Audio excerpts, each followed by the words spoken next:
देर रात chat group में एक मैसेज आया। प्रिय निवासियों, एक अनजान बाहरी व्यक्ति इस सोसाइटी में घुस आया है। वह बहुत आक्रामक और चालाक लगता है। कृपया तुरंत दरवाजे और खिड़कियां बंद कर लें। किसी के लिए भी दरवाजा मत खोलिए। समझ गया? बाहरी आदमी चालाक। आजकल सोसाइटी की सुरक्षा अच्छी नहीं रही, लेकिन इतनी भी खराब नहीं कि कोई डाकू अंदर घुस जाए। मैंने चैट ग्रुप खोला और वहां पहले से ही हंगामा मचा हुआ था। लाओ ली, साफ साफ बताओ, कौन बाहरी आदमी? क्या वह लुटेरा है या चोर? मैंने अभी बिल्डिंग में किसी के तेज भागने की आवाज सुनी। आखिर हो क्या रहा है? मैं मैसेज पढ़ ही रहा था, तभी लाओली ने एक और चेतावनी भेजी। कृपया ध्यान दें, यह सिर्फ सुरक्षा का मामला नहीं है। ये लोग आपकी आवाज और शक्ल की नकल कर सकते हैं और इसी का इस्तेमाल करके आपको धोखा देकर दरवाजा खुलवा सकते हैं। इसलिए कृपया अच्छी तरह जांच पड़ताल करें। रात के 2 बजे सुरक्षा टीम संबंधित विभागों के साथ मिलकर पूरे इलाके की तलाशी लेगी। जहां लोगों की संख्या कम होगी या किसी कमरे में अज्ञात व्यक्ति मिलेगा, उसे पूरी तरह खत्म कर दिया जाएगा। कृपया सहयोग करें। ये शब्द पढ़कर मेरा चेहरा सख्त हो गया। उसका लहजा ऐसा था जैसे किसी ठंडे मशीन प्रोग्राम का आदेश हो। तभी अचानक दरवाजे के बाहर जोर की आवाज आई, जैसे किसी ने दरवाजा पीटा हो। फिर एक ऐसी आवाज सुनाई दी जिसे मैं पहचानता नहीं था। 16, दरवाजा खोलो, दरवाजा खोलो, मेरे पास चाबी नहीं है। यह एरमाओ की आवाज थी।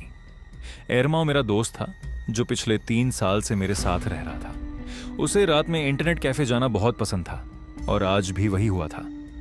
मैं बिना सोचे समझे दरवाजे की तरफ बढ़ा, लेकिन जैसे ही दरवाजा खोलने वाला था, मैं अचानक रुक गया। कुछ गड़बड़ थी। क्या तुम पक्का आज रात वापस नहीं आ रहे? सड़क बंद कर दी गई है। ठीक है, मैं नहीं आऊंगा। मैं फोन की स्क्रीन को घूरता रह गया। ठंडे पसीने ने मेरी पूरी पीठ भिगो दी थी।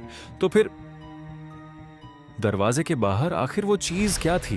तभी अचानक बाहर की आवाज बदल गई। अब उसमें बेचैनी नहीं थी। उसकी आवाज बेहद ठंडी और डरावनी हो गई थी। तुम किससे बात कर रहे हो? मैंने सब सुन लिया। इतना कहते ही उसने जोर जोर से दरवाजा धक्का देना शुरू कर दिया। वो दरवाजा जो आमतौर पर हिलता तक नहीं था, अब हल्की हल्की आवाज करने लगा। मैं डर के मारे जोर से चिल्लाया, तू एरमाओ नहीं है? एरमाओ इंटरनेट कैफे में है। मैंने अभी उससे वीडियो कॉल पर बात की है। तू आखिर है कौन?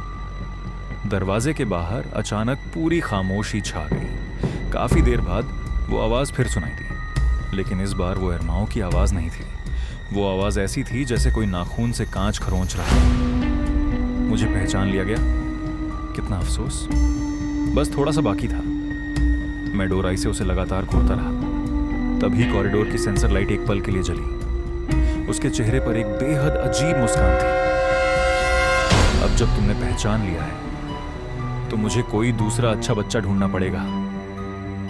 उसने फिर दरवाजा नहीं पीटा। वो धीरे धीरे मुड़ा और अकड़े हुए कदमों से मेरी नजरों से दूर जाने लगा। फिर सीढ़ियों के अंधेरे में धीरे धीरे गायब हो गया। मैंने गहरी सांस ली, लेकिन तभी मेरा फोन फिर से जोर जोर से वाइब्रेट कर रहा था। सोसाइटी ग्रुप में नई घोषणा आई थी।